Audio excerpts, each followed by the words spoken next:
তো বন্ধুরা দেখো আলুগুলা কিভাবে লাল লাল করে ভাজা নিলাম। তো আলু ভাজাটা হয়ে গেছে, এটার মধ্যে সম্বাদ দিয়েছি, আসলে তোমাদের সাথে শেয়ার করতে পারি নাই, বাইরে প্রচুর শব্দ ছিল ওই জন্য পারি নাই। এটা তেজপাতা, শুকনো মরিচ, সাদা জিরা দিয়েছি, ঠিক আছে। আর এই জায়গায় মশলা নিয়েছি কাঁচামরিচ বাটা, তারপরে মরিচের গুঁড়া, হলুদের গুঁড়া, তোমরা যে যেভাবে খাও তোমরা করে নিও, ঠিক আছে। আর আমি আমার পরিমাণ মতো নিছি, তোমরা তোমাদের পরিমাণ মতো নিবা।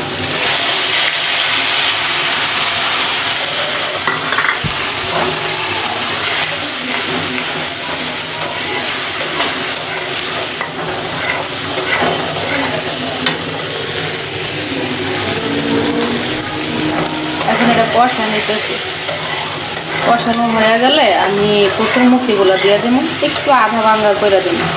কসুরমুখীগুলো আধা ভাঙ্গা করে দিলে তো ঝোলটার কি মাখা মাখা হইব, একটু পাতলাও হইব, মাখা মাখা। দেখতে থাকো কীভাবে করি।